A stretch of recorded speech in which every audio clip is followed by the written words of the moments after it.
After cheating on his pregnant wife, he woke up to find her gone, and his company under her name. The late afternoon sun cast golden streaks across the floor-to-ceiling windows of the Andrews Development Group's 32nd floor office in downtown San Francisco. Fred Andrews stood with his back to the room, hands clasped behind him, surveying the city sprawling below like a kingdom he'd conquered with his own ambition. At 36, Fred had everything a man could want. The tailored charcoal suit hugged his athletic frame perfectly. His dark hair was styled with the precision of someone who understood that image was everything. The walls around him displayed framed magazine covers, San Francisco Business Weekly, Real Estate Mogul, West Coast Entrepreneurs, each featuring his confident smile and the Andrews Development Group logo. "The Morrison project closes tomorrow," he said into his Bluetooth headset, not bothering to turn around. $15 million cash. "Tell the investors we're looking at a 30% return by Christmas."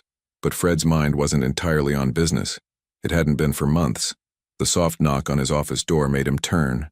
Evelyn Lodge stepped inside, her movements deliberate and graceful. At 27, she possessed the kind of beauty that turned heads in boardrooms. Auburn hair that caught the light just right, emerald eyes that seemed to see through people's defenses, and a smile that promised secrets. "The Henderson contracts are ready for your signature," she said, placing a leather folder on his mahogany desk. Her fingers lingered just a moment longer than necessary as she adjusted the papers. Evelyn had joined the company 6 months ago as a marketing coordinator, but Fred knew she was destined for bigger things. She understood ambition. She understood power. Unlike Betty, who seemed content playing house and talking about baby names. "Working late again?" Fred asked, loosening his tie as he approached the desk. "Someone has to keep up with your standards," Evelyn replied, her voice carrying that familiar undertone that made his pulse quicken. "Besides, I heard Betty's been having those Braxton Hicks contractions again. You must be worried." The mention of his wife sent a familiar stab of guilt through his chest, quickly replaced by frustration. Betty had been so focused on the pregnancy lately, 7 months along and completely absorbed in cribs, nursery colors, and birth plans. She used to understand his drive, his need to build something extraordinary. Now she seemed more interested in reading parenting books than business reports. "She's fine," Fred said, his jaw tightening. "The doctor said it's normal." Evelyn moved closer, close enough that he could smell her perfume, something expensive and intoxicating that Betty would never wear. His wife preferred the simple, sweet scents that reminded him of the college girl he'd married, not the sophisticated woman he'd thought she'd become. "You know what I think?" Evelyn's voice dropped to almost a whisper. "I think you're too good for a life that small. You built this empire, Fred. You deserve someone who sees your vision, who wants to build alongside you instead of nesting." The word hung in the air like an accusation.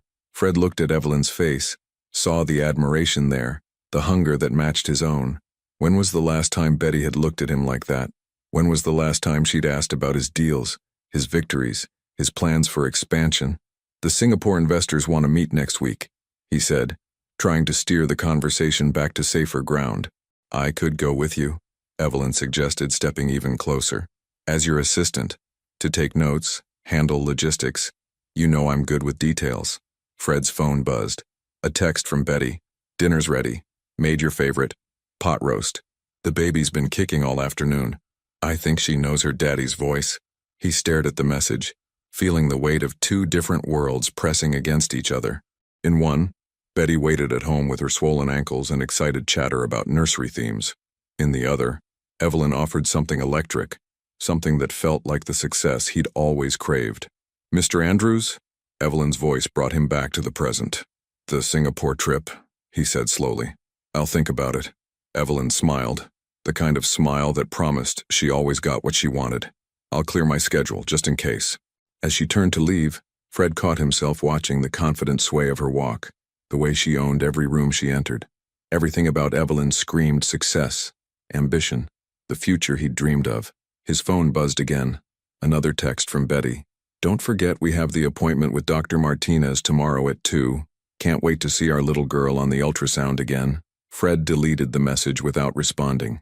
20 minutes later, he was walking toward the elevator with Evelyn beside him, her hand occasionally brushing his arm as they talked about market projections and expansion plans. The rational part of his mind knew he should go home, should sit with Betty over dinner and listen to her talk about the baby's development and her plans for maternity leave. Instead, he pressed the button for the parking garage. "There's a new place overlooking the bay," Evelyn said casually as they stepped into the elevator. "The Meridian. I've heard their wine selection is incredible." Fred looked at his reflection in the polished elevator doors. The successful businessman stared back. Expensive suit, perfect hair, the face that had graced magazine covers. This was who he really was, wasn't it? Not the man who pretended to care about crib assembly and diaper brands. "I know the place," he heard himself say. As the elevator descended toward the garage, Fred's phone vibrated once more in his pocket. But this time, he didn't even look at it. At home in their Pacific Heights Victorian, Betty Andrews hummed softly as she adjusted the temperature on the pot roast and set the dining room table for two. At 31, pregnancy had only enhanced her natural elegance. Her dark blonde hair fell in soft waves past her shoulders, and despite her rounded belly, she moved with the same gentle grace that had first caught Fred's attention in college. She placed fresh flowers in the center of the table, the same way she had every Friday for the past 8 years of their marriage. Tonight felt special somehow. Maybe it was the way the baby had been moving all day, as if she knew her father would be coming home soon. Or maybe it was the fact that Betty had finally finished the nursery, complete with the antique rocking chair she'd found at an estate sale. "Your daddy's going to love seeing the ultrasound pictures from today," she whispered to her belly, one hand resting protectively over the spot where tiny feet had been pressing against her ribs. The clock on the mantel chimed 7 o'clock. Fred was usually home by now on Fridays. Betty pulled out her phone and dialed his number, but it went straight to voicemail. She tried not to worry. The real estate business was demanding, especially with the Morrison project closing soon. Fred had worked so hard to build the Andrews Development Group from nothing, and she was proud of everything he'd accomplished. Soon, though, he'd need to slow down a little. Once the baby came, their priorities would shift. Betty smiled, imagining Fred holding their daughter for the first time, seeing that tough business exterior melt away the moment he looked into those tiny eyes. Her phone rang, and she answered quickly, hoping to hear her husband's voice. "Betty Andrews?" The voice on the other end was unfamiliar. Female, young, with an edge that made Betty's stomach tighten. "Yes, this is Betty. I just thought you should know your husband won't be coming home for dinner tonight." The words were delivered with deliberate cruelty, each syllable designed to cut. "He's with me." Betty's hand instinctively moved to her belly, as if to protect the baby from what she was hearing. "I'm sorry. Who is this?" "Someone who gives him what you obviously can't." The laugh that followed was cold, triumphant. "Don't wait up." The line went dead. Betty stood frozen in her kitchen, the phone still pressed to her ear, the smell of pot roast suddenly making her nauseous. Around her, the perfect dinner she'd prepared, candles lit, flowers arranged, Fred's favorite meal keeping warm, felt like a mockery. Slowly, she sank into one of the dining room chairs, her hands shaking as she processed what had just happened. The baby kicked, hard, as if sensing her mother's distress. "It's okay, sweetheart," Betty whispered, though her voice cracked on the words. "Mommy's here. Mommy's going to figure this out." But as she sat alone in the dining room they'd shared for 8 years, surrounded by the life they'd built together, Betty Andrews began to understand that everything she thought she knew about her marriage, about her husband, about her future, had been built on a lie. And for the first time in her life, she began to plan what came next. Betty sat motionless at the dining room table for what felt like hours, the untouched pot roast growing cold while candle wax dripped onto the mahogany surface. The house around her, their house, filled with 8 years of shared memories, suddenly felt like a museum of lies. The baby kicked insistently, and Betty placed both hands on her belly, drawing strength from the life growing inside her. "We're going to be okay," she whispered, though she wasn't sure she believed it yet. At 11:30 p.m., she heard Fred's key in the front door. Betty quickly blew out the candles and retreated to the kitchen, not trusting herself to face him directly. She listened to his footsteps on the hardwood floor, the familiar sound of him dropping his briefcase by the stairs, the clink of his keys hitting the marble entry table. "Betty?" His voice carried the practiced tone of a man accustomed to explaining away his absences. "Sorry I'm late. The Morrison deal hit some complications." She emerged from the kitchen, studying his face. Fred's tie was loosened, his usually perfect hair slightly disheveled. But it was his eyes that gave him away. They held a brightness she hadn't seen in months, the satisfied glow of a man who'd gotten exactly what he wanted. I tried calling, Betty said quietly. Phone died. You know how these client dinners go. The lie rolled off his tongue so easily that Betty wondered how many others there had been. How are you feeling? Any more contractions? The casual concern in his voice made her stomach turn. This was the same man who used to rub her feet when they swelled, who had assembled the crib with such careful attention to every detail. Now he was asking about her pregnancy, while the scent of another woman's perfume clung to his shirt. I'm fine, Betty replied, her voice steadier than she felt. Just tired. Fred nodded, already moving toward the stairs. I'll grab a shower. Long day tomorrow. As his footsteps disappeared into their bedroom, Betty stood alone in the foyer, surrounded by the life they'd built together. Wedding photos smiled down from the walls, images of a younger Fred gazing at her with what she'd believed was genuine love. The antique mirror they'd bought together during their honeymoon in Napa Valley reflected a woman she barely recognized, pale, shocked, but with something new kindling behind her eyes. Betty walked into Fred's home office, a sanctuary she rarely entered uninvited. His desk was exactly as she remembered, organized, impressive, dominated by the dual monitors where he conducted the business that had made them wealthy. But tonight, she wasn't here to admire his success. She powered on his computer, her fingers trembling slightly as she entered the password he'd never bothered to hide from her. Andrews Empire 2018. The irony wasn't lost on her that he'd chosen the year they'd incorporated the business together, back when they'd been true partners in everything. The email program opened automatically, and Betty's breath caught in her throat. There they were, dozens of messages between Fred and Evelyn Lodge. The timestamps told a story of gradual seduction, late-night strategy sessions, weekend client meetings, carefully worded exchanges that grew bolder with each passing week. From elodgemandrewsdev.com to fandrewsandrewsdev.com subject, Singapore proposal, Fred. I've been thinking about our conversation today. You're right. You deserve someone who understands your vision. Betty seems sweet, but can she really be the partner you need for what's coming next? The Singapore deal is just the beginning. We could build something extraordinary together. From fandrewsandrewsdev.com to elodgeandrewsdev.com subject, Singapore proposal, Evelyn, you see things clearly. Betty's been so focused on the baby lately. I sometimes wonder if she remembers the man she married. When I'm with you, I feel like the person I was meant to become. Betty's hands pressed against her mouth, stifling a sob. These weren't just physical betrayals, they were conversations about replacing her, about discarding the life they'd built like an outdated business plan. She scrolled further, finding messages from just 3 days ago. From elodgemandrewsdev.com to fandrewsandrewsdev.com subject. Tonight the Meridian, 8 p.m. I'll wear the blue dress you liked. It's time to stop pretending this is just about business. Betty will never have to know. From fandrewsandandrewsdev.com to elodgeandrewsdev.com subject. Tonight. I'll be there. You're right, it's time to stop pretending about a lot of things. The blue dress. Betty remembered it now. She'd complimented Evelyn on it during the company holiday party, had even asked where she'd bought it, thinking it might look nice on her after the baby was born. A new message appeared in Fred's inbox, time-stamped just 20 minutes ago.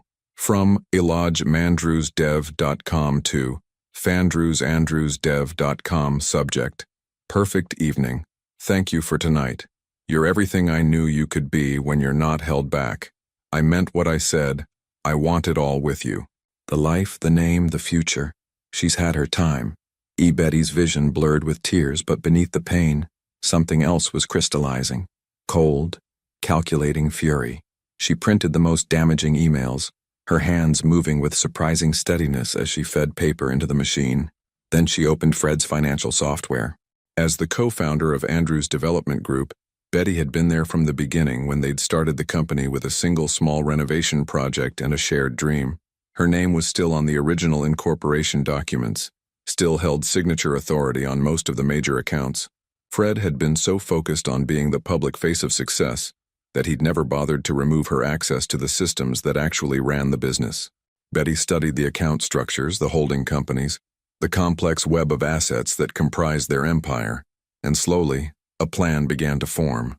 She opened a new browser window and navigated to the Delaware Secretary of State's website. It took her less than an hour to establish Betty Andrews Holdings LLC, a subsidiary company that would appear to be just another arm of their existing business structure. To anyone looking casually, it would seem like a routine expansion, but Betty understood exactly what she was creating: a lifeboat. Working methodically through the night, she began the careful process of restructuring their digital assets: user accounts, domain registrations, software licenses, cloud storage systems, all the invisible infrastructure that kept a modern business running, slowly migrated to her new company. She was careful to make each change look routine, part of a standard security update or system maintenance. The most crucial step came when she accessed the primary business account that held their operating capital. A transfer to Betty Andrews Holdings LLC for project development wouldn't raise any immediate flags, especially since she was an authorized signatory. By dawn, she'd moved $2 million, enough to survive, to start over, to ensure her daughter would never want for anything. As the first light crept through the office windows, Betty sat back in Fred's chair and looked at what she'd accomplished. On the surface, nothing had changed. Fred would wake up and go to work as usual, would continue his affair with Evelyn, would assume that his pregnant wife remained the same trusting woman who'd been waiting with pot roast just hours earlier. But beneath the surface, everything had shifted. The foundation of his empire now rested in her hands. Betty heard movement upstairs, Fred getting ready for his day, probably thinking about how he'd explain another late night, another client dinner, another business emergency. She quickly cleared the browser history and shut down the computer, returning everything to exactly how she'd found it. The baby kicked, strong and insistent, and Betty smiled for the first time in hours. "Good morning, little one," she whispered. "Mommy's been working on our future." Upstairs, Fred's shower was running. In a few hours, he'd be back in the office, planning his next move with Evelyn, believing himself untouchable. They had no idea that the woman they'd dismissed as sweet and fragile had just outmaneuvered them both. Betty Andrews was done being underestimated, and she was just getting started. Monday morning arrived with the typical San Francisco fog rolling through the hills, but for the first time in months, Betty Andrews woke before her alarm. The baby had been restless all night, as if sensing the undercurrent of change that now flowed through everything. Fred was already in the shower, actually humming, a tune she didn't recognize. The sound made her stomach clench. When was the last time she'd heard him this carefree? Certainly not in the past 7 months since her pregnancy had begun showing. "Morning, sweetheart," he called from the bathroom, his voice carrying a lightness that felt like a slap. "Sleep well?" "Fine," Betty replied, pulling on her robe and moving to the window. Down in the street, their neighbor Mrs. Walsh was walking her golden retriever, the same routine Betty had watched every morning for 5 years. The normalcy of it felt surreal. Fred emerged from the bathroom already dressed in his navy Tom Ford suit, the one she'd bought him for his birthday last year. He was checking his phone as he walked, his thumb moving rapidly across the screen, and Betty wondered if he was texting Evelyn. "I might be late tonight," he said without looking up. "The Singapore investors want a video conference at 6 p.m. their time. That puts us at 3 a.m. here." Another lie, delivered so casually that Betty almost admired the performance. She'd already checked his calendar through the shared business system. No Singapore meetings scheduled. "Of course," she said quietly. "I'll leave dinner in the refrigerator." Fred glanced up then, and for a moment his expression flickered with something that might have been guilt. "Betty, I know I've been distracted lately. Once this deal closes, things will calm down. We'll have more time together before the baby comes."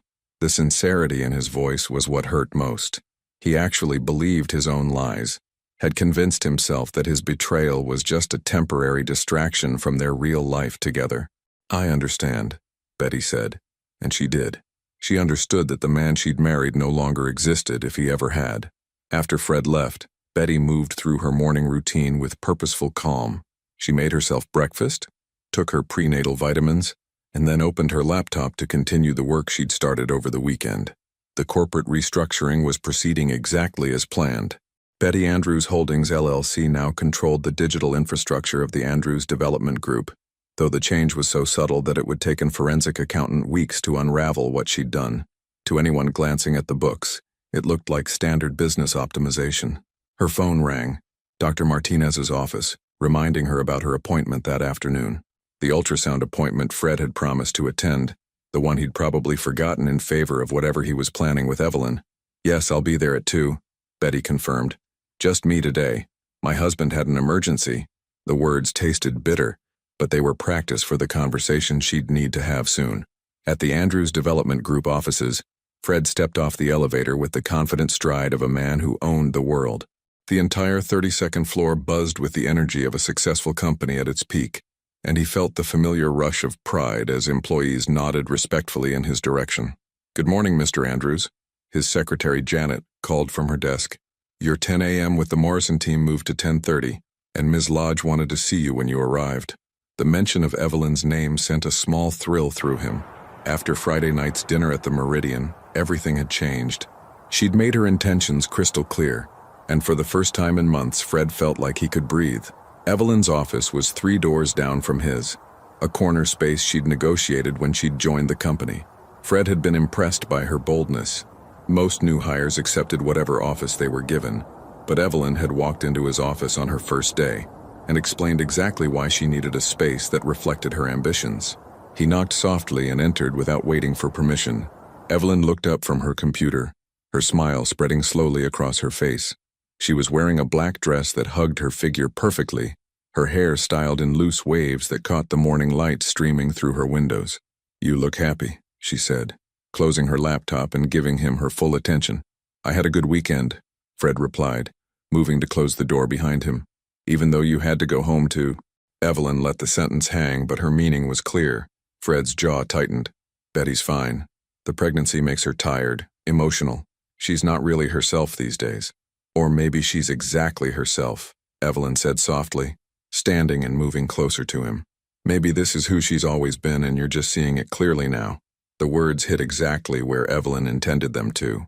Fred had been thinking the same thing for months, that marriage and pregnancy had revealed Betty's true nature as someone small and domestic, content with a quiet life that would never challenge him to grow. "The Singapore deal," Evelyn continued, her voice dropping to the intimate tone she used when they were alone. "I've been thinking about what you said, about wanting a partner who understands your vision, and I want to go with you, not as your assistant, as your partner, in every sense of the word." Fred felt his pulse quicken. "Evelyn, I know it's complicated now, but it doesn't have to stay that way." She placed her hand on his chest, her fingers tracing the edge of his tie. "You could have everything you want, Fred. The business, the success, someone who shares your ambitions instead of holding you back. The baby will be fine. Children need stability, not parents who resent each other. You could provide for your daughter without sacrificing your future." Evelyn had thought this through, had answers for every objection he might raise. The fact that she was already thinking about his daughter, planning their life together, made something inside Fred's chest tighten with possibility. "What are you suggesting?" "I'm suggesting you stop living half a life." Evelyn's eyes were bright with conviction. Betty had her turn. She chose to focus on nesting instead of building. "That's not your fault, that's her choice. But you don't have to live with the consequences forever." Fred found himself nodding. Everything Evelyn said made sense. He'd built Andrews Development Group from nothing, had sacrificed and worked and dreamed his way to success. Why should he settle for a life that felt too small, too quiet, too safe? "The Singapore investors want to meet in person next month," he said slowly. "Perfect. We could go together, present ourselves as the team they'll be working with going forward." Evelyn's smile was radiant. "Fred, we could be extraordinary together. You know that, right?" He did know it. Standing in her office, looking at her confident face, imagining the life they could build together, Fred felt more like himself than he had in years. 20 miles away, Betty sat in Dr. Martinez's waiting room, her hand resting on her belly as she watched the ultrasound monitor display static patterns. Soon, she'd see her daughter's face again, would hear the strong heartbeat that had sustained her through the darkest weekend of her life. The other expectant mothers in the waiting room chatted with their partners about nursery colors and baby names, their voices filled with excitement and shared anticipation. Betty had imagined this appointment differently. She'd pictured Fred holding her hand, asking Dr. Martinez a dozen questions, insisting on extra copies of the ultrasound photos to show his colleagues. Instead, she sat alone, planning the most important conversation of her life. Her phone buzzed with a text. "How's the appointment going? Sorry I couldn't make it. F." Betty stared at the message for a long moment, then typed back, "Everything's perfect. She's healthy and strong, like her mother." She hit send and turned off her phone. Betty Andrews? The nurse called her name and Betty stood, her hand still pressed protectively over her daughter. As she walked toward the examination room, Betty made herself a promise. This would be the last lie she accepted, the last excuse she believed, the last time she waited for Fred Andrews to remember who he used to be. Her daughter deserved better, and so did she. Wednesday evening brought an unusual calm to the Pacific Heights Victorian that Fred and Betty called home. The fog had lifted earlier than usual, leaving the city bathed in golden light that streamed through their floor-to-ceiling windows, casting long shadows across the hardwood floors they'd refinished together during their second year of marriage. Betty moved through the house with deliberate purpose, each step part of a choreography she'd been rehearsing in her mind for days. 7 months pregnant, she'd learned to navigate the world with a different kind of grace, slower, more intentional, protective of the life growing within her. In the nursery, she ran her fingers along the white crib rails, remembering the Sunday afternoon Fred had spent assembling it, how he'd insisted on reading the instructions twice to make sure every bolt was perfectly secure. That version of Fred, careful, protective, excited about becoming a father, felt like a character from someone else's story now. She opened the antique cedar chest at the foot of the crib, the one her grandmother had given her when she'd announced her pregnancy. Inside were tiny onesies, soft blankets, and the hand-knitted booties her mother had made. Betty selected a few special pieces, folding them carefully into a small overnight bag she'd hidden in the closet. The rest would stay behind. Everything in this room belonged to the life she'd thought she was building, the future she'd believed in until Friday night's phone call had shattered every illusion. "Betty?" Fred's voice carried from downstairs. "You up there?" "Just checking on the nursery," she called back, her voice steady despite the way her heart hammered against her ribs. Fred appeared in the doorway, loosening his tie as he surveyed the perfectly prepared room. At 36, he still carried himself with the confidence of a man accustomed to getting what he wanted. But lately Betty had begun to notice the small signs of his deception. The way he avoided eye contact when he lied, how his left hand unconsciously touched his wedding ring when he spoke about work. "Everything looks perfect," he said, though his tone was distracted. "Dr. Martinez called my office today. Said you seemed upset during your appointment yesterday." Betty's breath caught. She'd maintained her composure during the ultrasound, had smiled at the appropriate moments and asked the right questions about the baby's development. But Dr. Martinez had been her physician for 3 years. Apparently, she hadn't hidden her distress as well as she'd thought. "Just hormones," Betty replied, the lie tasting bitter on her tongue. "You know how pregnancy affects emotions." Fred nodded, accepting the explanation with the same casual dismissal he'd been showing her concerns for months. "Well, you should try to relax. Stress isn't good for the baby." The hypocrisy of his words, coming from a man who was systematically destroying their family, would have been laughable if it weren't so devastating. "I'm trying," Betty said quietly. "How was your day?" "Productive. The Morrison deal is finally moving forward and Evelyn had some interesting ideas about expanding our client base." Fred's face brightened when he mentioned Evelyn's name, a subtle shift that Betty might have missed if she hadn't been watching for it. "She seems very dedicated," Betty observed. "She is. It's refreshing to work with someone who shares my vision for the company's future." Fred moved to the window, gazing out at the city skyline with the satisfied expression of a man who believed he controlled his destiny. "Actually, she's been pushing me to think bigger. The Singapore project could be just the beginning." Betty felt a cold certainty settle in her chest. This wasn't just an affair. It was a complete reimagining of his life, with Evelyn as the co-star, and Betty written out of the script entirely. "That sounds exciting," she managed. "It is." Fred turned back to her, and for a moment his expression softened with something that might have been genuine affection. "I know I've been distracted lately, Betty, but everything I'm doing, all the long hours and difficult decisions, it's for our family, for our daughter's future." The sincerity in his voice was what made it truly cruel. Fred had convinced himself that his betrayal was somehow noble, that destroying their marriage was actually an act of love. "I know you believe that," Betty replied, and it was the most honest thing she'd said to him in days. Later that evening, after Fred had retreated to his office for what he claimed was a conference call with West Coast investors, Betty made her final preparations. She'd already transferred the most critical business assets to Betty Andrews Holdings LLC, had secured access to enough funds to start over, had even begun researching small coastal towns where a single mother could raise a child in peace. Tonight was about the personal details, the memories she wanted to preserve and the ones she needed to leave behind. In their bedroom, she packed a single suitcase with practical clothes and essential documents. Her wedding ring felt heavy on her finger as she worked, and she found herself twisting it unconsciously, remembering the day Fred had proposed on the beach in Monterey, how certain she'd felt that they would face everything together. Betty pulled out the small velvet box where she kept her most precious jewelry, her grandmother's pearls, the diamond earrings Fred had given her for their 5th anniversary, the delicate gold bracelet they'd bought together in Italy during their honeymoon. She selected only the pieces with sentimental value, leaving behind anything that felt like a symbol of the life she was abandoning.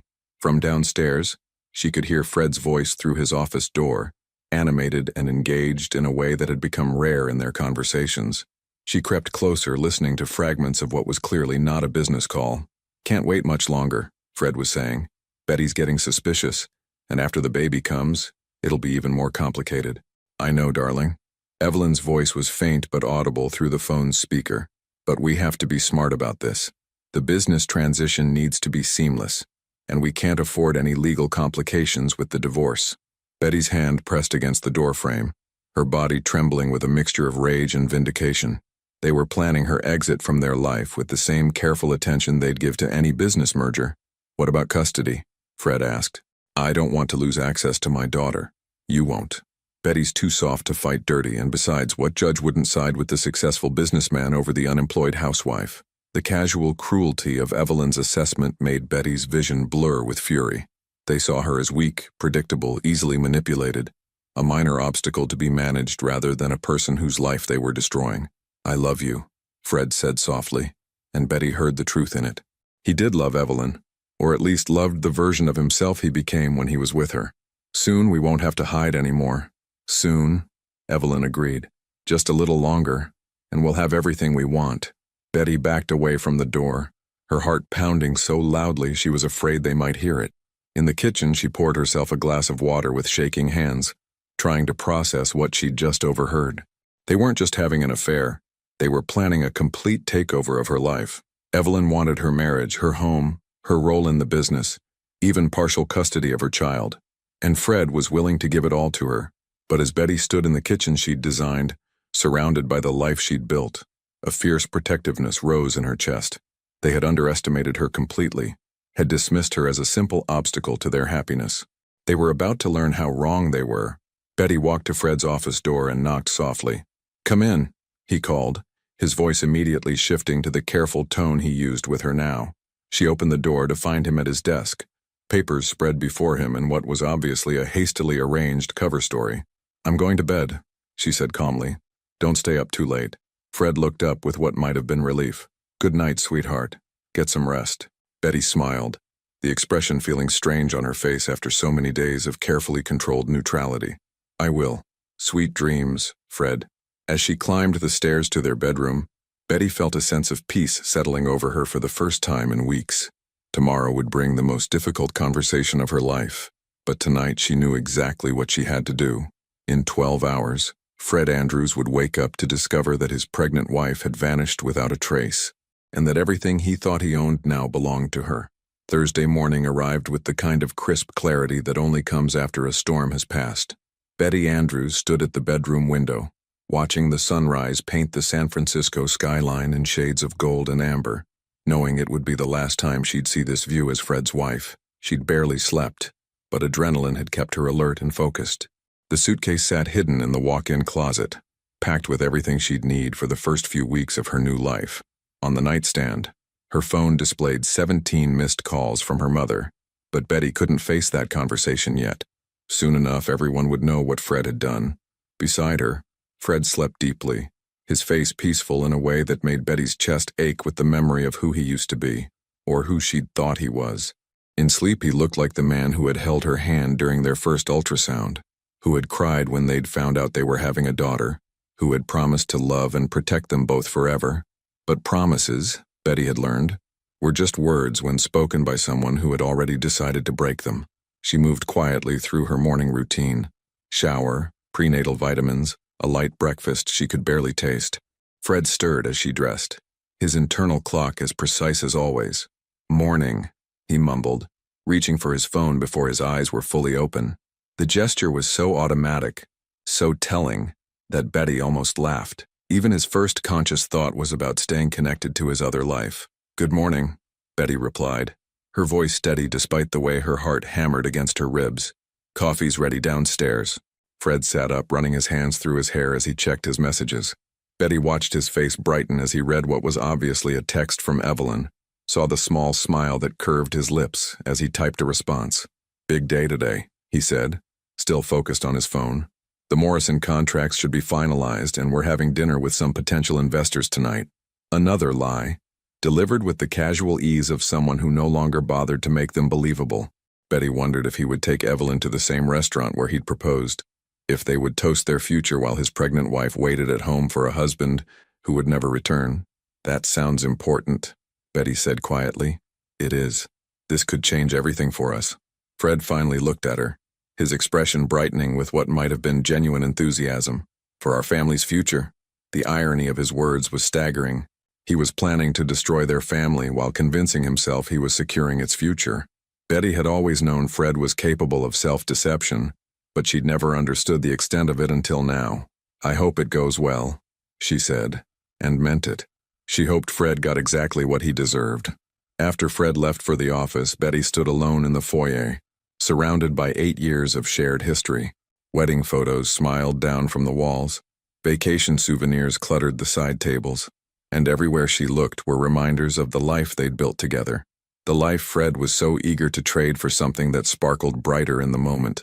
Betty walked to Fred's home office and powered on his computer one final time. The familiar hum of the machine seemed louder than usual in the quiet house, and she found herself holding her breath as the desktop loaded.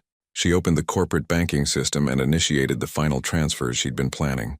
The remaining liquid assets of Andrews Development Group, another $3 million, moved silently from the primary business account to Betty Andrews Holdings, LLC. To anyone monitoring the transactions, it would appear to be a routine allocation for a major development project. But Betty knew the truth. She'd just transferred the entire operational capital of Fred's empire to a company he didn't know existed, controlled by a woman he'd dismissed as weak and predictable.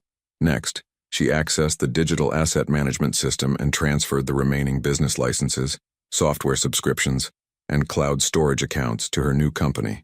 By the time she finished, Betty Andrews Holdings LLC controlled every aspect of the Andrews Development Group's infrastructure.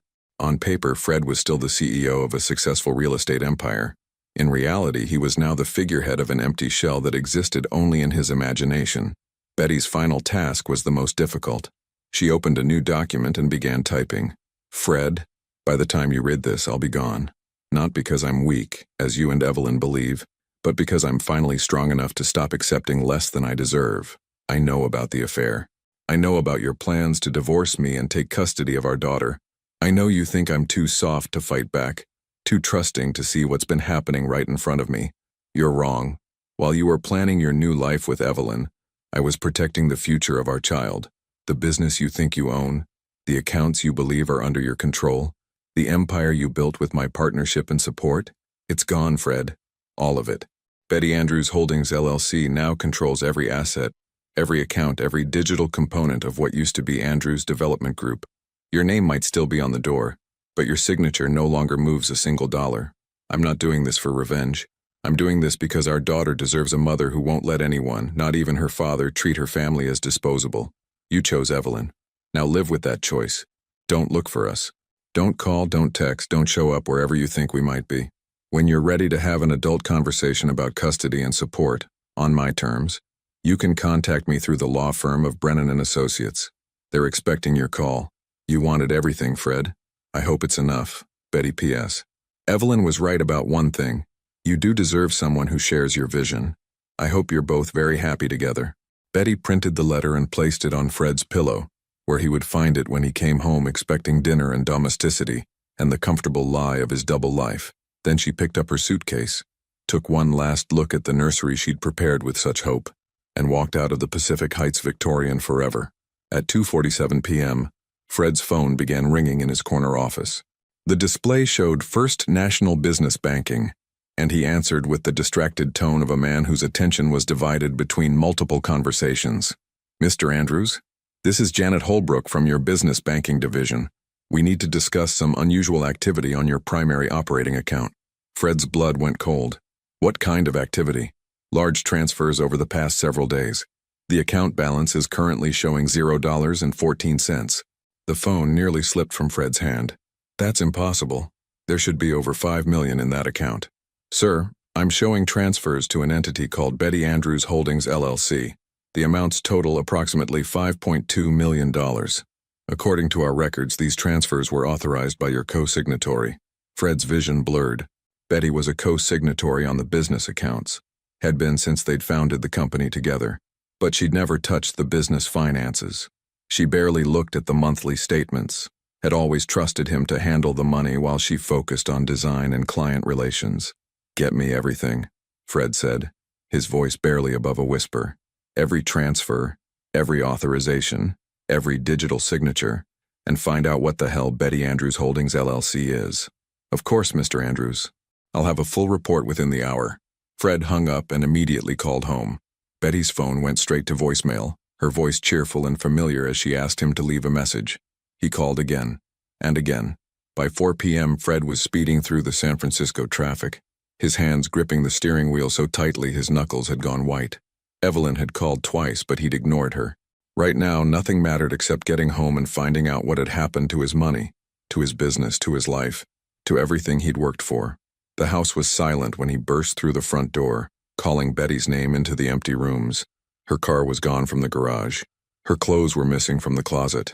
And on his pillow, a single sheet of paper waited with his name written across the top in Betty's careful handwriting. Fred read the letter 3 times before the words fully registered. Then he sat on the edge of the bed they'd shared for 8 years and realized that his pregnant wife, sweet, trusting, predictable Betty, had just destroyed him. And she'd done it so quietly, so efficiently, so completely, that he'd never seen it coming. His phone buzzed with a text from Evelyn. Can't wait for dinner tonight. This is the beginning of everything we've dreamed about.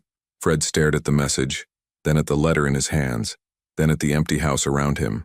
Everything they'd dreamed about was gone, and it was all his fault. The Meridian restaurant buzzed with the low hum of San Francisco's elite conducting business over $30 entrees and $100 bottles of wine. Evelyn Lodge sat at their usual table, the one by the window with a view of the bay, checking her Cartier watch for the 3rd time in 10 minutes. Fred was never late. Punctuality was part of his carefully constructed image, as important to his success as his tailored suits and confident handshake. But tonight, their table for 2 sat half empty while other diners shot curious glances in her direction. At 27, Evelyn had learned to read the subtle social cues that governed places like this. The maitre d's increasingly apologetic smiles, the way the sommelier kept approaching to ask if she'd like to order wine, the whispered conversations at nearby tables. All of it suggested that she was being stood up publicly by a man whose reputation in this city was everything. Her phone buzzed. Need to talk. Meet me at the office. Evelyn's stomach clenched. Fred's messages were usually warm, flirtatious, filled with the kind of intimate shorthand that couples develop. This felt different. Cold, urgent, almost businesslike. She signaled for the check, her mind racing through possibilities. Maybe Betty had finally confronted him. Maybe she'd threatened to expose the affair unless Fred ended it immediately. Evelyn had always known this moment would come eventually. She'd simply assumed she'd have more time to solidify her position before the inevitable confrontation. The Andrews Development Group building was nearly empty at 8 p.m., the security guard nodding respectfully as Evelyn signed in and took the elevator to the 32nd floor. She'd made this journey dozens of times over the past few months, but tonight the familiar surroundings felt ominous. Fred's corner office was dark except for the desk lamp casting harsh shadows across his face.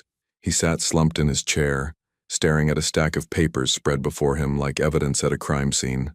Fred? Evelyn's voice was carefully modulated, concerned, but not panicked. What's wrong? You missed dinner. Fred looked up, and Evelyn felt her breath catch. She'd seen him frustrated, angry, even defeated when deals fell through or investors pulled out. But this was different. This was the hollow-eyed stare of a man who'd lost everything and was still trying to understand how. She's gone, Fred said simply. Gone? Evelyn moved closer, her heels clicking against the marble floor. What do you mean, gone? Did she find out about us? Fred laughed, a sound completely devoid of humor. Oh, she found out, but not the way I thought she would. He gestured to the papers on his desk. Bank statements, transfer authorizations, corporate documents that meant nothing to Evelyn but clearly spelled disaster for Fred. She took it all, Evelyn.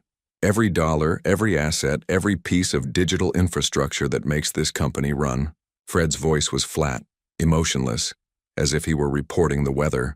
While I was planning our future together, my pregnant wife was systematically dismantling my entire empire. Evelyn felt the blood drain from her face. That's impossible. Betty doesn't know anything about business. She's a housewife. That's what I thought, too. Fred picked up a document and held it toward her. Turns out Betty Andrews Holdings LLC has been quietly acquiring control of everything I thought I owned. Company accounts, software licenses, client databases, vendor contracts, all of it. The words hit Evelyn like physical blows. The future she'd been building in her mind, the one where she stepped seamlessly into Betty's role as Mrs. Andrews, where she became the power behind Fred's continued success, was crumbling before it had even begun. How much? She asked, her voice barely above a whisper. Everything. $5.2 million in liquid assets, plus operational control of every system that keeps this place running. Fred set the document down with shaking hands. Do you know what this building costs to lease every month? What our payroll runs? How much we owe on the Morrison project alone? Evelyn sank into the chair across from his desk, her mind struggling to process the magnitude of what Betty had done. Sweet, trusting, predictable Betty had outmaneuvered them both so completely that they'd never seen it coming. There has to be something we can do, Evelyn said, forcing authority into her voice. Legal action, fraud charges, something. Fred shook his head. It's all legal. Betty was co-founder of this company, co-signatory on every major account. She had every right to move those assets, especially to a subsidiary company bearing her name. He looked at Evelyn with the kind of hollow expression she'd never seen before. She played by the rules, Evelyn. We're the ones who were planning to break them. The implications crashed over Evelyn like a wave. No money meant no Singapore deal, no international expansion, no rise to power beside Fred as he conquered new markets. No money meant Fred couldn't maintain the lifestyle that had attracted her in the first place. The expensive dinners, the designer clothes, the sense of being connected to something larger than herself. What about the company? She asked desperately. You still have clients, contracts, reputation. With what capital? The Morrison project requires a $2 million expenditure next month. The Singapore investors expect a demonstration of liquid assets before they commit. Our overhead alone will bankrupt us within 60 days. Fred's laugh was bitter. Betty knew exactly what she was doing. She didn't just take our money. She took our future. Evelyn stood abruptly, pacing to the window that overlooked the glittering city below. Down there, other couples were having dinner, making plans, building lives together. Just hours ago, she'd been one of them. Confident, secure, certain that she was about to claim everything she'd ever wanted. So we start over, she said, turning back to Fred with desperate determination. We rebuild. Together. People have lost fortunes and made them back again. Fred stared at her for a long moment, and Evelyn saw something shift in his expression, a kind of clarity that made her stomach clench with dread. With what, Evelyn? My reputation? My connections? Fred gestured around the office that would soon belong to someone else. Everything I was, everything that made me attractive to you, it was built on capital I no longer control. I'm about to become exactly what you said you'd never want. A failed businessman living in the shadow of his ex-wife's success. The words hung in the air between them like an accusation. Evelyn realized that Fred was watching her carefully, waiting to see how she'd respond when the man she'd chosen could no longer provide the life she'd demanded. I love you, she said, but the words sounded hollow even to her own ears. Do you? Fred asked quietly. Or did you love what I could give you? Evelyn felt panic rising in her chest. This wasn't how tonight was supposed to go. They were supposed to be celebrating, planning their public debut as a couple, discussing how they'd handle the divorce proceedings and custody arrangements. Instead, she was standing in a nearly bankrupt office, watching the man she'd staked her future on crumble before her eyes. I chose you, she said, her voice growing stronger. I gave up everything for you. I destroyed a marriage for you. No, Fred replied, his voice deadly calm. You destroyed my marriage for what you thought I could give you. Betty just made sure you'd have to live with the consequences. Evelyn felt something cold and final settle in her stomach. She looked at Fred, really looked at him, and for the first time saw him not as a successful businessman, but as a man who'd lost everything through his own choices. The expensive suit couldn't hide the defeat in his posture. The corner office couldn't mask the fact that he'd soon be unable to afford it. This wasn't the man she'd fallen in love with. This was what remained when you stripped away the money, the power, the promise of a glittering future. "What happens now?" she asked. Fred leaned back in his chair, suddenly looking every one of his 36 years. "Now? Now we both discover what we're actually worth when we can't buy our way out of the mess we've made." Evelyn stared at him for another moment, then picked up her purse and walked toward the door. At the threshold, she turned back. "For what it's worth, Fred, I really did think we'd be extraordinary together." "So did I," he replied. "Turns out we were both wrong." As the elevator descended toward the parking garage, Evelyn caught her reflection in the polished doors. She looked exactly the same as she had 3 hours ago. Perfectly styled hair, designer dress, makeup that could grace a magazine cover. But inside, she felt the first stirrings of a terrible understanding. She'd traded everything for a future that no longer existed, burned bridges that could never be rebuilt, and aligned herself with a man who was about to become a cautionary tale. Betty Andrews had won, completely, decisively, and with a precision that left no room for appeal. And the worst part was that Evelyn was only beginning to understand the true cost of what she'd lost. 3 weeks had passed since Betty Andrews disappeared from San Francisco, leaving behind only empty rooms and the devastating letter that had shattered Fred's world. The Pacific Heights Victorian now felt like a mausoleum, every corner echoing with memories of the life he'd thrown away. Fred stood in his home office, staring at a stack of foreclosure notices and overdue bills that painted a stark picture of his new reality. The Andrews Development Group was hemorrhaging money faster than he could find investors willing to gamble on a company with no liquid assets. The Morrison project had collapsed when Fred couldn't make the required deposit, and the Singapore deal had evaporated the moment their financial advisors saw the empty bank statements. His phone buzzed incessantly with calls from creditors, former clients, and business partners who wanted explanations he couldn't provide. How could he tell San Francisco's business elite that his pregnant wife had outmaneuvered him so completely that he'd lost control of his own empire overnight? The doorbell rang, and Fred opened it to find Evelyn standing on his doorstep. But she looked nothing like the confident woman who'd once strutted through his office in designer heels. Her usually perfect hair was pulled back in a simple ponytail. Her makeup was minimal, and she wore jeans and a sweater that suggested she could no longer afford her previous wardrobe. "We need to talk," she said, pushing past him into the foyer. Fred noticed she no longer waited for invitations. "About what?" Fred asked, though he suspected he knew. The romantic dinners had stopped, the expensive gifts had become impossible, and the future they'd planned together was looking increasingly unrealistic. About this, Evelyn held up a newspaper clipping from the San Francisco Business Journal. The headline read, "Andrews Development Group faces financial difficulties following mysterious asset transfer." Fred's stomach clenched as he read the article, which described the company's sudden cash flow problems and hinted at internal conflicts between the founding partners. Someone had leaked information to the press, and while the article didn't mention Betty by name, it painted a picture of a business in crisis. "Who talked to the reporter?" Evelyn demanded. "Does it matter?" Fred replied, sinking into one of the leather chairs that would soon be repossessed along with everything else in the house. "It's all true." Evelyn studied his face, and Fred saw the exact moment when her last illusions about their situation finally crumbled. For weeks she'd been clinging to the hope that this was temporary, that Fred would find a way to rebuild, that their relationship could survive the financial collapse. But looking at him now, unshaven, wearing a wrinkled shirt surrounded by evidence of his failure, Evelyn finally understood that the man she'd chosen was gone forever. "I got a job offer," she said quietly. Fred looked up, surprised. "Where?" "Los Angeles. Marketing director for a tech startup. It's not what I wanted, but it's something." The words hung between them like a confession. Fred understood what she wasn't saying, that she was cutting her losses, abandoning the sinking ship before it dragged her down completely. "When do you leave?" he asked. "Next week." Evelyn's voice was matter-of-fact, but Fred caught the flicker of guilt in her eyes. "Fred, I'm sorry, I thought we could weather this together, but you never signed up to be poor." Fred finished for her. Evelyn's silence was answer enough. After she left, Fred walked through the empty house, each room a monument to the life he'd destroyed. The nursery still sat ready for a daughter he might never see. The kitchen still held the remnants of the dinner Betty had prepared on their last night together, and everywhere he looked were reminders of what he'd traded for a few months of excitement. His phone rang, displaying a number he didn't recognize with an Oregon area code. "Mr. Andrews?" The voice was professional, female, unfamiliar. "This is Jennifer Brennan from Brennan & Associates.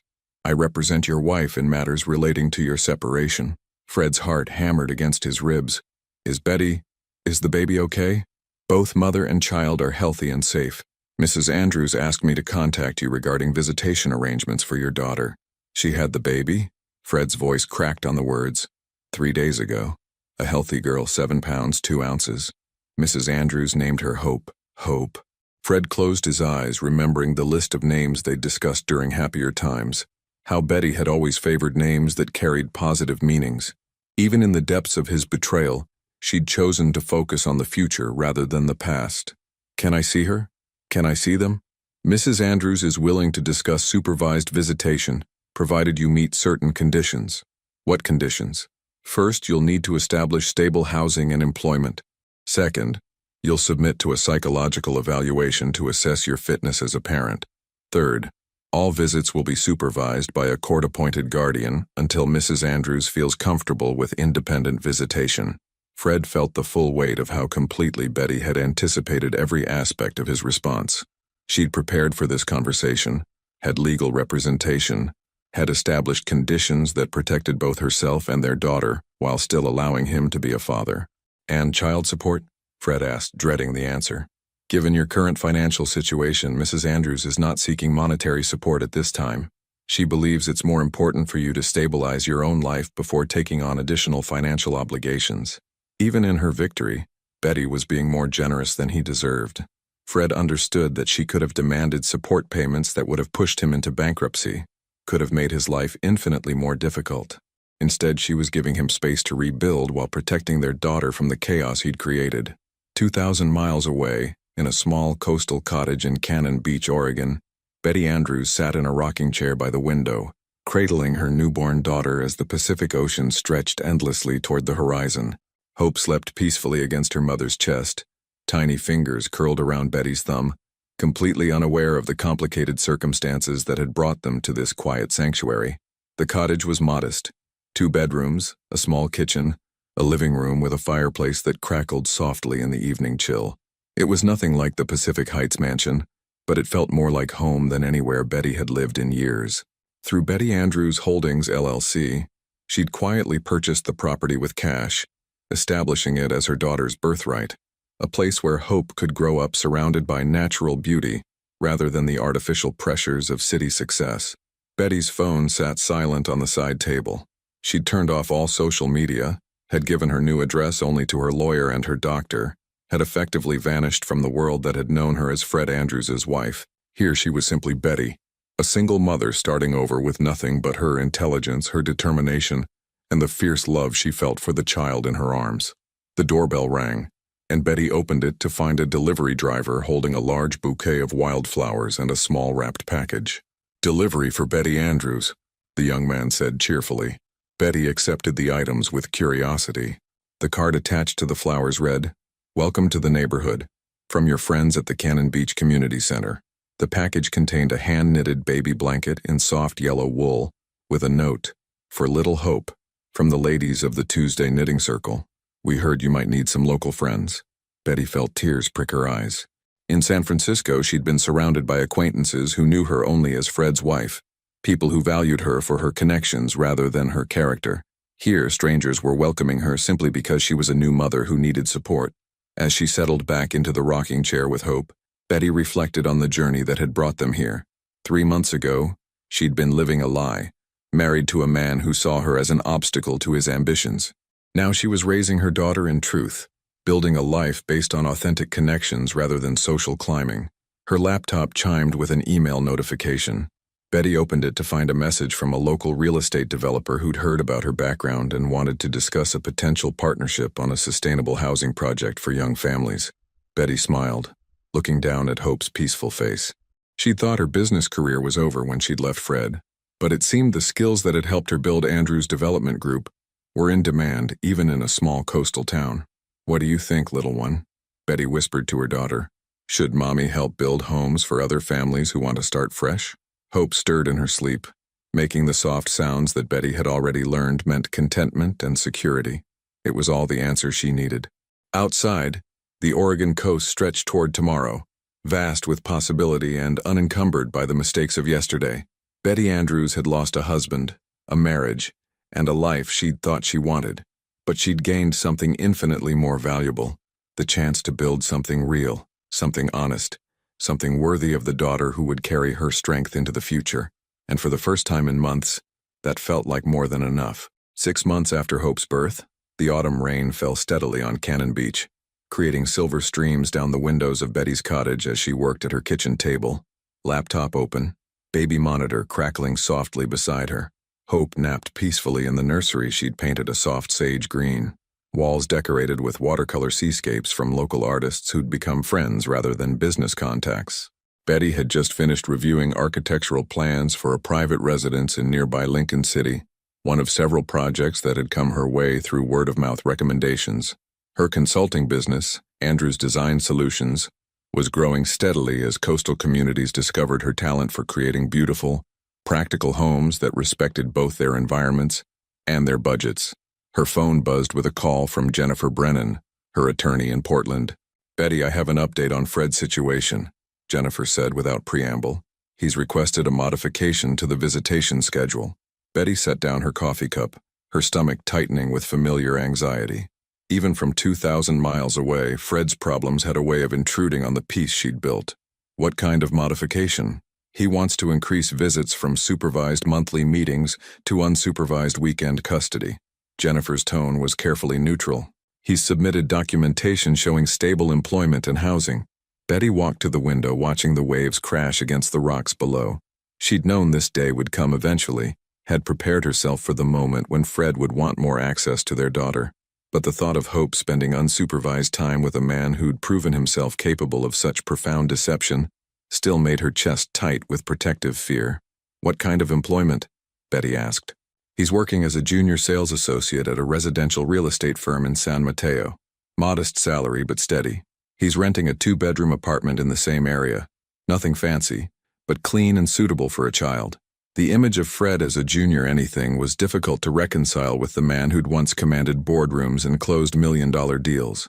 Betty felt an unexpected flicker of something that might have been pity. And his psychological evaluation? Clean. The therapist noted some depression and anxiety related to the life changes, but no indicators of instability or risk to the child. Jennifer paused. "Betty, I have to ask, how do you feel about this?" Betty closed her eyes, considering. Hope was growing so quickly, babbling constantly and reaching for everything with the fearless curiosity that made Betty's heart soar and worry in equal measure. She deserved to know her father, to form her own relationship with him based on who he was now rather than who he'd been during the worst period of his life. "I want to meet him first," Betty said finally, "before any unsupervised visits. Here, in Cannon Beach, on my terms." 3 days later, Fred Andrews drove his Honda Civic, a far cry from the BMW he'd once considered beneath him, down the winding coastal highway toward Cannon Beach. The October landscape was beautiful in a way that made his chest ache with memory and loss, reminding him of weekend trips he and Betty had taken during the early years of their marriage, when they'd still believed their love could conquer any obstacle. The cottage was smaller than he'd expected, nestled between weathered beach grass and a vegetable garden that spoke of someone building a life with careful attention to simple pleasures. Fred sat in his car for several minutes, gathering courage for a conversation he'd been both dreading and longing for since Hope's birth. Betty opened the door before he could knock, and Fred felt his breath catch at the sight of her. At 32, she looked somehow both older and younger than when he'd seen her last. There were new lines around her eyes that spoke of sleepless nights with a newborn, but also a serenity he'd never noticed during their marriage.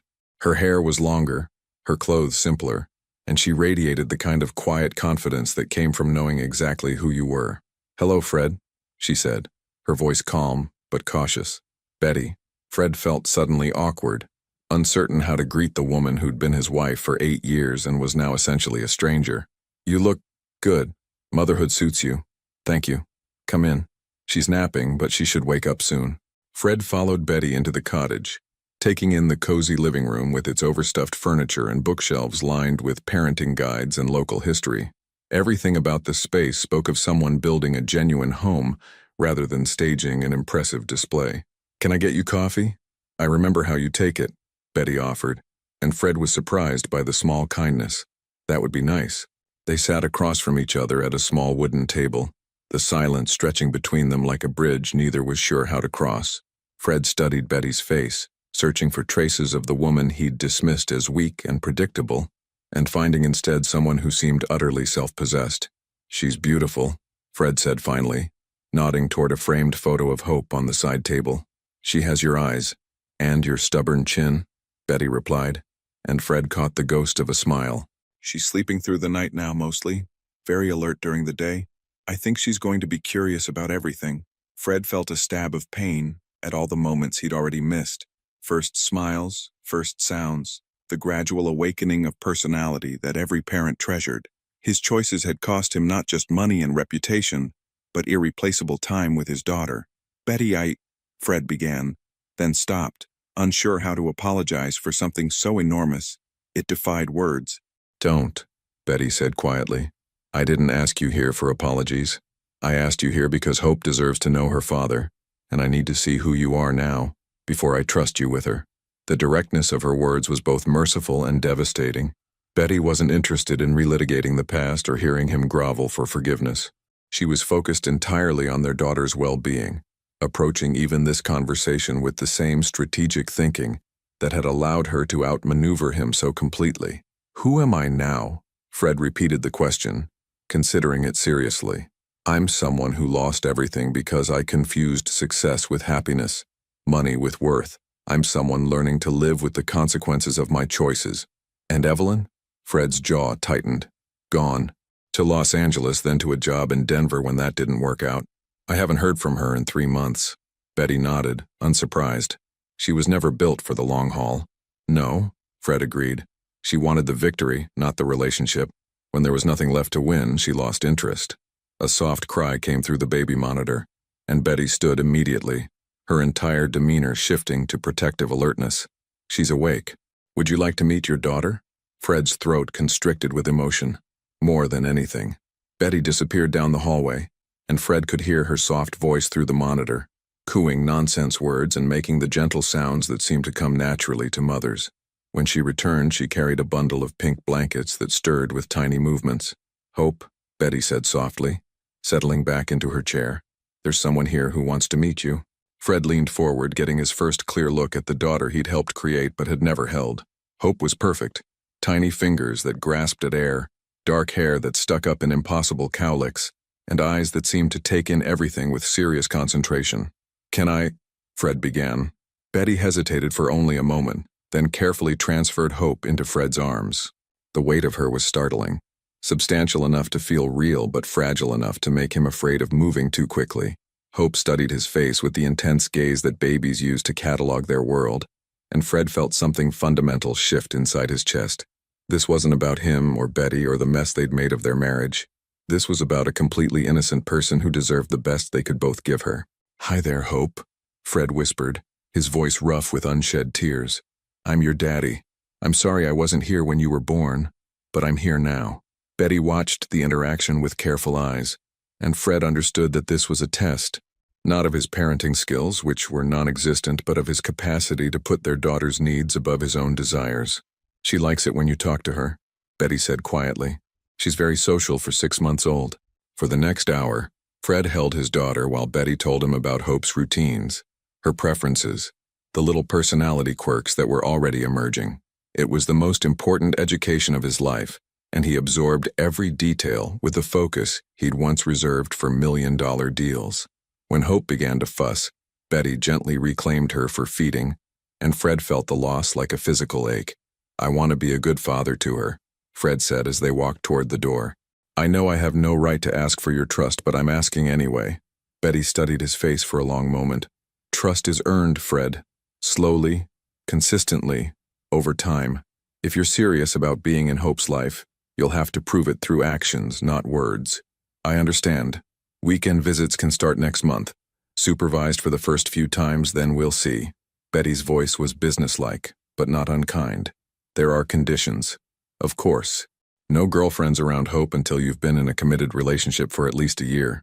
No overnight visits until she's old enough to express her own preferences about where she wants to be. And if you ever lie to me about anything involving her welfare, visitation stops immediately." Fred nodded, understanding that these weren't negotiable terms but fundamental boundaries that protected their daughter from the kind of instability he'd already brought into her life. As he drove back toward San Francisco, Fred caught glimpses of his reflection in the rearview mirror, a man who looked older, humbler, fundamentally changed by the experience of holding his daughter and seeing the life his ex-wife had built without him. Betty had won their war not through cruelty or vindictiveness, but through the simple act of becoming someone worthy of victory. She'd taken the worst thing that had ever happened to her and transformed it into the foundation for something better.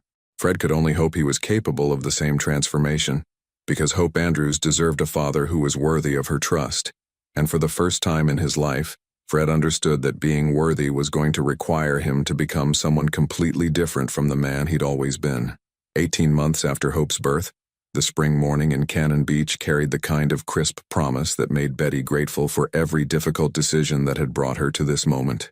She sat in her home office reviewing the latest contract for a custom beach house design, while Hope played contentedly in her portable playpen nearby. Andrew's design solutions had exceeded all of Betty's expectations.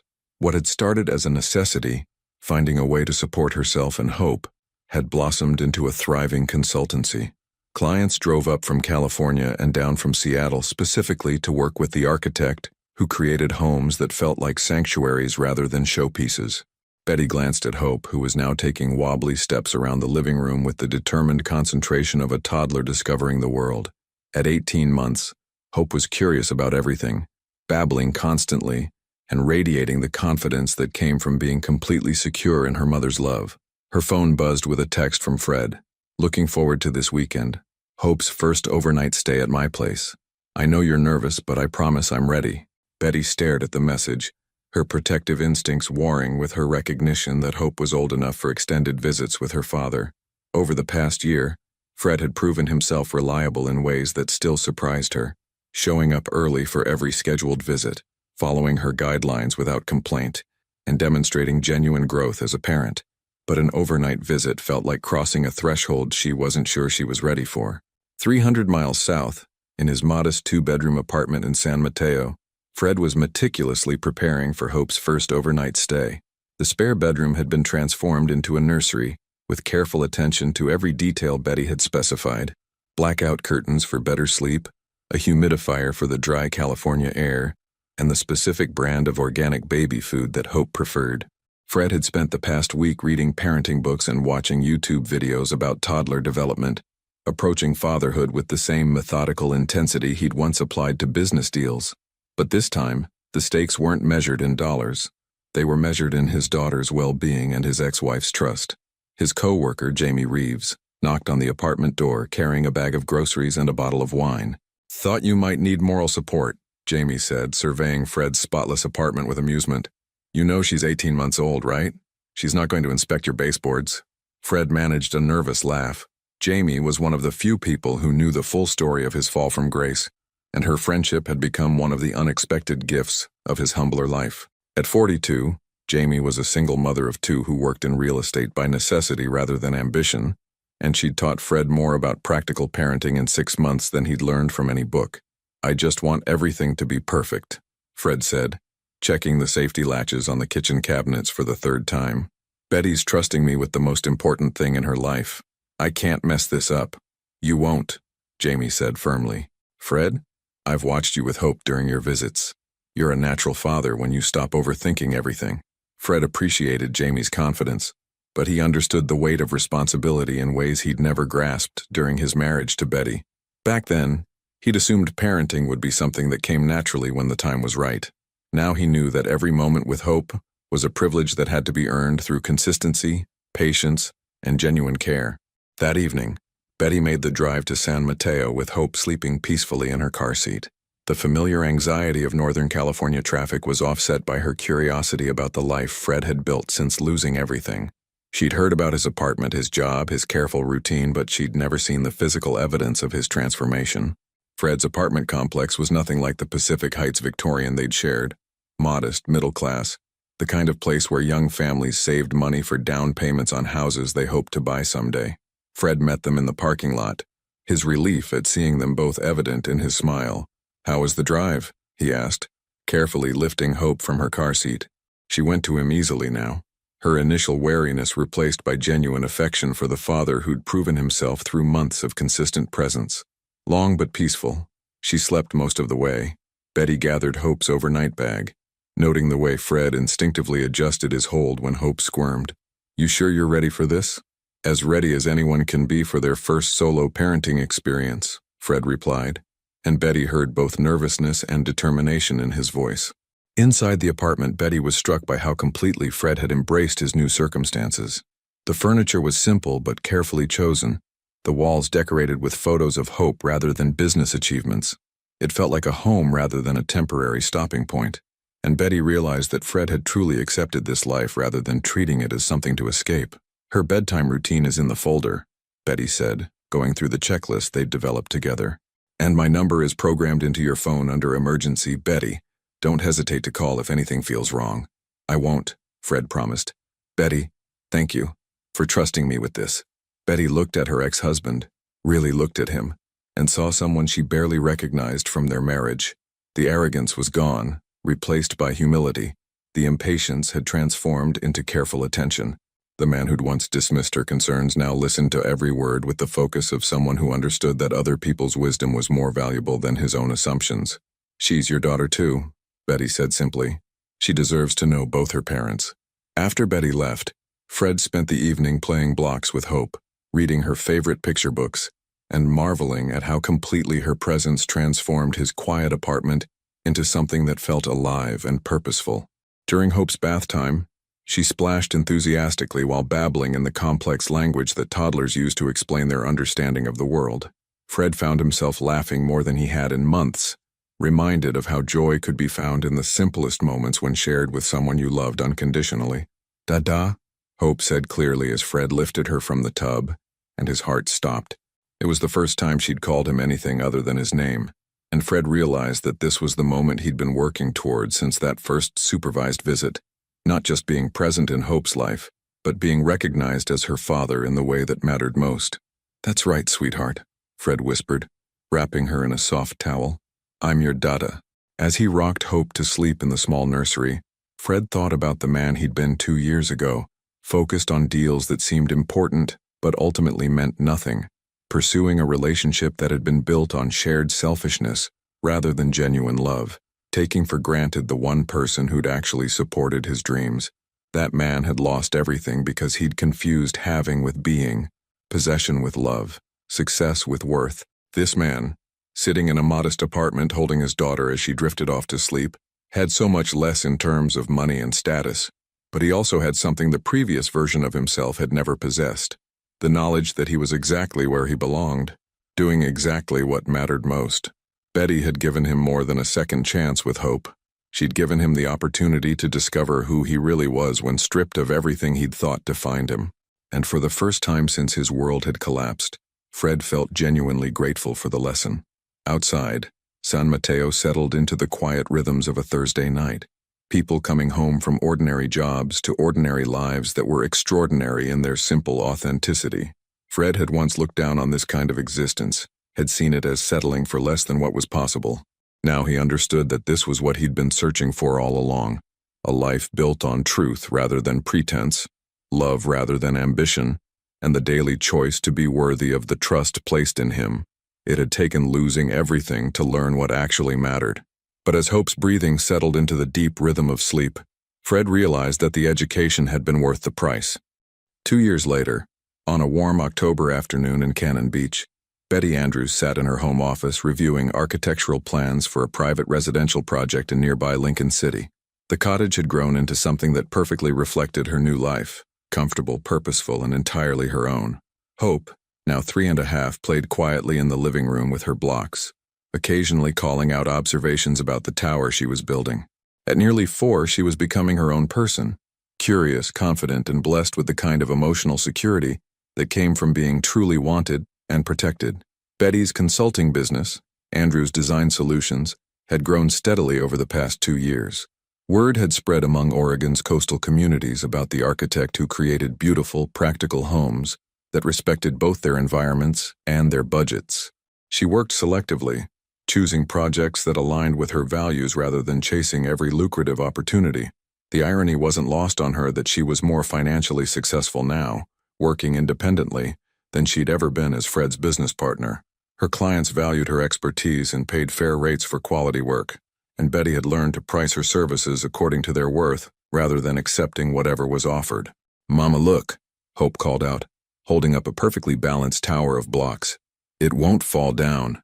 Betty smiled at her daughter's pride in creating something stable and beautiful. "That's wonderful, sweetheart. You're getting really good at building things." Her phone buzzed with a text from Fred. "Just past Grant's Pass. Should be there by 4. Hope still excited about the pumpkin patch?" "She's been talking about it all week," Betty replied. "Fair warning. She wants to pick out the biggest pumpkin ever for your apartment." "My living room can handle it," came Fred's response, followed by a laughing emoji that made Betty shake her head with amusement. The man who'd once cared more about marble countertops than family traditions now lived in an apartment decorated primarily with Hope's artwork, and seemed genuinely happy about it. An hour later, Betty watched from her kitchen window as Fred's Honda Civic pulled into her driveway. Hope had been stationed by the front door for 20 minutes, practically vibrating with excitement about sharing her latest discoveries with her father. "Daddy!" Hope launched herself into Fred's arms the moment he stepped out of the car, and Betty felt the familiar pang of complicated emotions that came with watching their interactions. There was joy in seeing Hope so loved, but also the persistent ache of wondering what their family might have looked like if Fred had been capable of this growth during their marriage. But that path belonged to the past. This reality, messy and imperfect but built on honesty, was the life they'd actually created. Fred looked older but somehow lighter than he had during their marriage. At 39, lines around his eyes spoke of genuine laughter rather than the stress-induced aging that had marked his corporate years. His clothes were simple but well-maintained, his car modest but reliable, and his entire demeanor radiated the peace that came from living within his means rather than constantly striving for more. "Betty," Fred nodded to her as Hope dragged him toward the small garden behind the cottage. "The place looks great. You've really made it home." "Thank you. It suits us." Betty fell into step beside them, watching Hope point out every plant and flower with the enthusiasm of a tour guide. "How's Jamie? And the kids?" Fred's relationship with Jamie Reeves had developed slowly over the past year, built on shared values and genuine compatibility, rather than the excitement-driven passion that had characterized his affair with Evelyn. Betty liked Jamie, appreciated her no-nonsense approach to parenting and her understanding of Fred's journey toward becoming a better man. "Good. Ben lost another tooth, and Sophie's starting piano lessons." Fred smiled at Hope's detailed explanation of her vegetable garden. "Jamie wanted me to invite you for Thanksgiving, actually, if you're not busy." Betty considered the offer. The idea of spending holidays with Fred's girlfriend would have been unthinkable 3 years ago, but time and perspective had a way of reshaping what seemed possible. "I'll think about it," she said, and meant it.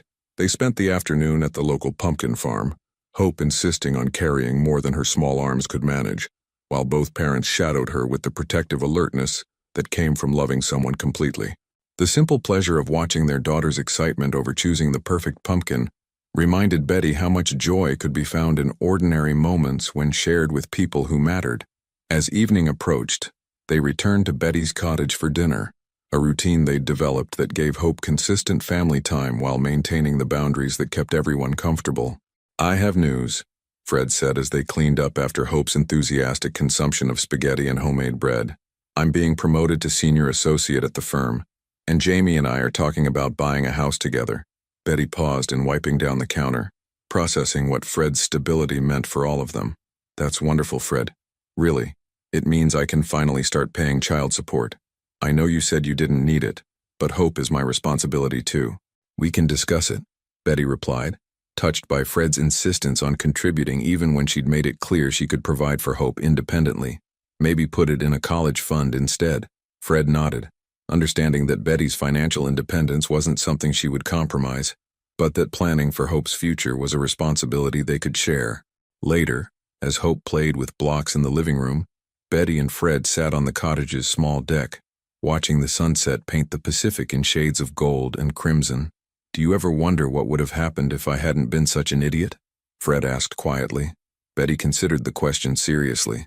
Sometimes, but then I think about who we both are now versus who we were then, and I realize we needed to become these people to be good parents to Hope. You were always a good person, Betty. I was the one who needed to change. We both needed to grow up, Betty replied. I needed to learn that I deserved better than being taken for granted. You needed to learn what actually mattered. They sat in comfortable silence, watching Hope arrange her blocks with the intense concentration she brought to everything important.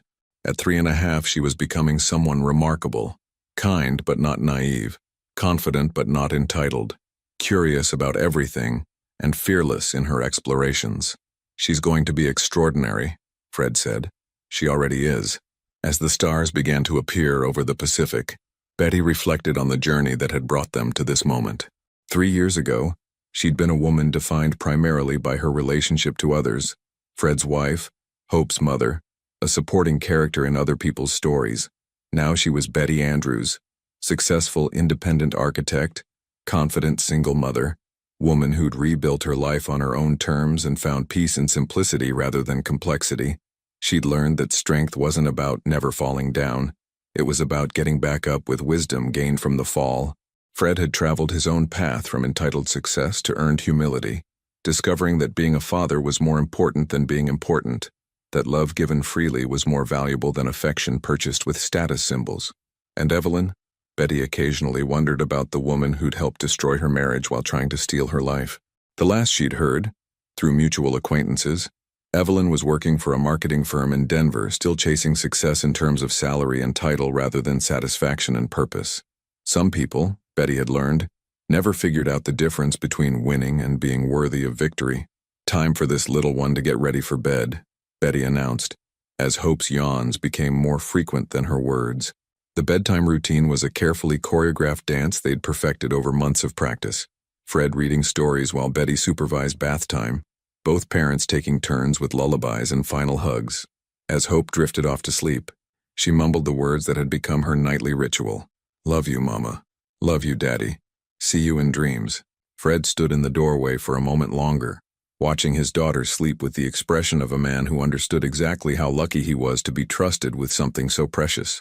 Thank you, he said to Betty as they returned to the living room. For what? For giving me the chance to become someone worthy of her love.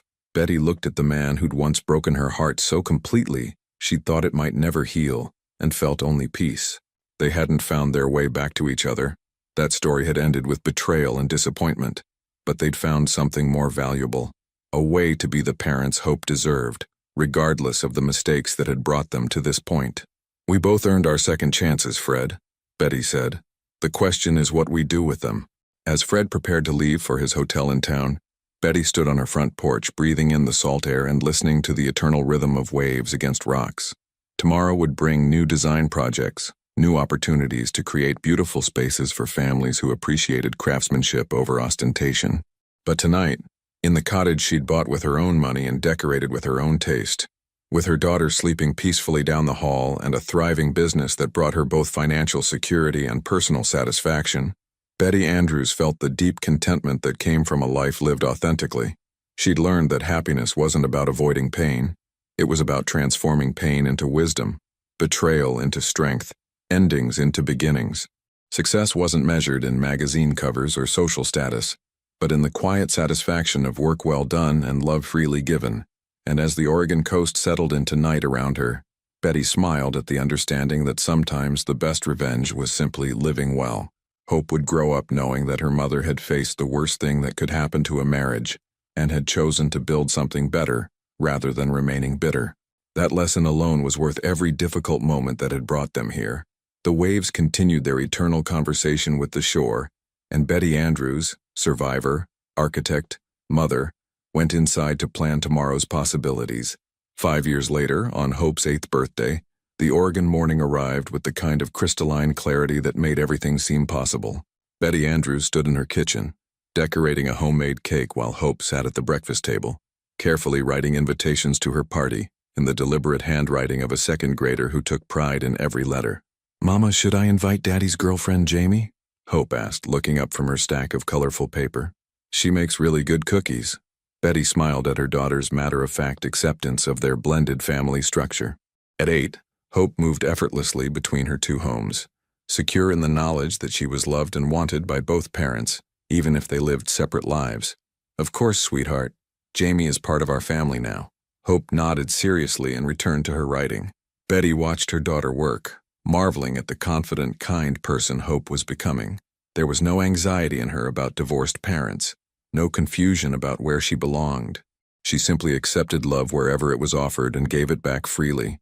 The phone rang and Betty answered to find Fred's voice warm with excitement. "Happy birthday to my beautiful girl," Fred said, and Betty could hear Hope's delighted squeal as she grabbed the phone. "Daddy, Mama made me a rainbow cake and we're having a treasure hunt on the beach." "That sounds amazing, Princess. I'll be there in 2 hours, and I have a very special surprise for you." As Hope chattered about her birthday plans, Betty reflected on how far they'd all traveled from the night she'd discovered Fred's betrayal. The pain that had once felt unbearable had gradually transformed into something more complex. Not forgiveness exactly, but a kind of peaceful acceptance that people could change, grow, and become worthy of the second chances they were given. Fred arrived precisely on time, carrying a large wrapped package and wearing the expression of a father who'd found his greatest joy in making his daughter happy. At 42, he looked genuinely content, in a way he never had during their marriage. His success was measured differently now, not in deals closed or money earned, but in Hope's laughter and the stability he'd built with Jamie. "Happy birthday, Hope." Fred swept his daughter into a hug that lifted her feet off the ground, both of them laughing with the pure delight of being together. Betty watched from the kitchen doorway, no longer feeling the sharp ache that had once accompanied these moments. Time had softened the edges of her hurt, revealing the truth beneath. Fred was a good father, even if he'd been a terrible husband. Hope deserved to love him without reservation, and Betty had learned to separate her role as his ex-wife from her partnership with him as Hope's parents. "What's the surprise, Daddy?" Hope bounced excitedly as Fred set her down. "Well, Jamie and I wanted to ask you something very important."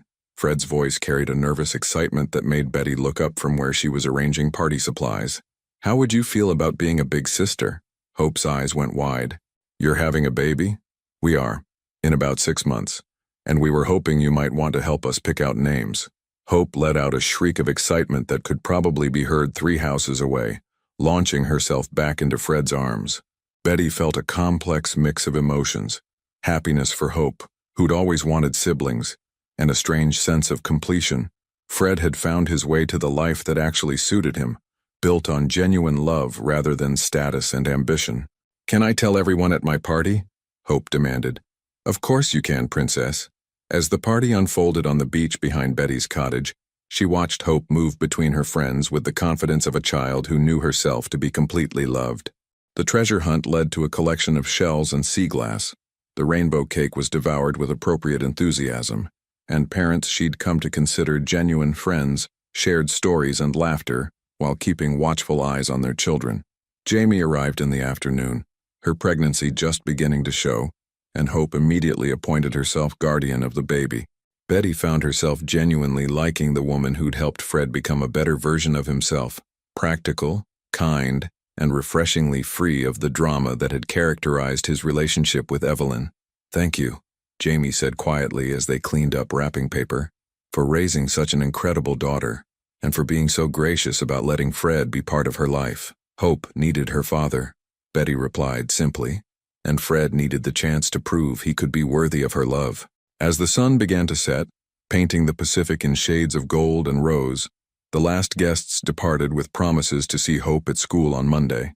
Fred lingered to help clean up, a tradition that had developed over the years. Not because they were trying to recapture their marriage, but because they'd learned to be friends in service of their daughter. "She's going to be an amazing big sister," Betty observed as Hope arranged her new toys with the careful attention she brought to everything important. "She gets that from you," Fred said quietly. "The capacity to love without reservation, to see the best in people even when they don't deserve it." Betty looked at the man who'd once broken her heart so completely she'd thought she might never recover, and felt only gratitude. Not for the pain he'd caused, but for the strength she'd discovered in surviving it. "We both learned what we needed to learn," she said. Later, after Fred and Jamie had left with promises to pick up Hope the following weekend, Betty sat on her front porch with her daughter, watching the stars emerge over the Pacific. Mama? Hope's voice was drowsy with the pleasant exhaustion that came from a perfect birthday. Yes, sweetheart? Are you happy? Betty considered the question seriously. At 37, her life looked nothing like what she'd planned at 25. She was a single mother living in a small coastal town, running a modest but successful business, with an ex-husband who'd once betrayed her, but was now a trusted co-parent. It wasn't the fairy tale she'd once believed in, but it was something more valuable. It was real. I'm very happy, Betty said, and meant it completely. Good, Hope murmured, snuggling closer to her mother. I like it when you're happy. As Hope drifted toward sleep, Betty reflected on the journey that had brought them to this moment. She'd learned that happiness wasn't about avoiding pain or controlling outcomes. It was about choosing how to respond when life didn't go according to plan. She'd learned that strength wasn't about never falling down, but about getting back up with wisdom gained from the fall. Most importantly, she'd learned that sometimes the greatest victories were quiet ones, not dramatic reversals of fortune, but the daily choice to build something good from whatever materials life provided. Hope stirred in her sleep, making the soft sounds that meant she was dreaming of treasure hunts and birthday cake and the expanding family that loved her unconditionally. Betty Andrews, survivor, mother, architect of her own happiness, carried her daughter inside and tucked her into the bed where she slept peacefully every night, surrounded by the security that came from being truly wanted and protected. Outside, the Oregon coast continued its eternal conversation with the stars, waves and wind, carrying stories of resilience, redemption, and the quiet triumph of choosing truth over convenience, growth over comfort, love over fear. Betty had lost a marriage, but she'd gained something infinitely more valuable, the unshakable knowledge that she was strong enough to survive anything, wise enough to learn from everything, and brave enough to build happiness on her own terms. And as she turned off the lights in the cottage she'd bought with her own money and filled with her own choices, Betty smiled at the understanding that this quiet, authentic, honestly earned life was exactly what victory looked like. Hope would grow up knowing that her mother had faced the worst betrayal imaginable and had chosen to transform it into the foundation for something beautiful. That lesson alone would carry her through anything life might bring. The waves whispered their ancient song of persistence and renewal, and Betty Andrews fell asleep in the home she'd built from the ashes of her broken dreams, surrounded by the peace that comes from living in complete alignment with your own values. She had won, not through revenge or bitterness, but through the simple revolutionary act of refusing to let someone else's choices define her worth. And in the morning, there would be new projects to design, new moments to share with Hope, new opportunities to prove that the best response to betrayal was not retaliation, but the construction of a life so authentic and joyful that it stood as its own answer to every question about what really mattered. Betty Andrews had learned to build happiness from honesty, and that knowledge would last forever. The end final message. This story proves that true strength isn't found in revenge or bitterness, but in the quiet courage to rebuild your life with dignity and authenticity. Betty Andrews discovered that the greatest victory isn't destroying those who hurt you. It's becoming someone so genuinely happy and successful that their betrayal becomes irrelevant to your joy. When life breaks your heart, you have two choices: become bitter or become better. Betty chose better, and in doing so, she gave her daughter the most precious gift possible. A mother who showed her that women don't need others to define their worth, that happiness comes from living truthfully, and that the best response to betrayal is building a life so beautiful it stands as its own answer. Fred and Evelyn got exactly what they deserved: each other's company while watching the woman they underestimated thrive beyond their reach. Their punishment wasn't dramatic. It was the everyday reality of living with the consequences of choosing temporary excitement over lasting love. Sometimes the most powerful revenge is simply living well, loving deeply, and proving that dignity will always triumph over deceit. Hope Andrews will grow up knowing her mother is a woman who turned her greatest pain into her greatest strength, and that knowledge will make her unstoppable. If you discovered tomorrow that everything you trusted was built on lies, would you have the courage to walk away from the familiar betrayal and build something true from nothing, even if it meant starting over completely alone? I hope you enjoyed today's video. If you did, please leave a like to help me out, and don't forget to subscribe to the channel so you don't miss out on the next stories. Thanks for watching, and see you in the next video.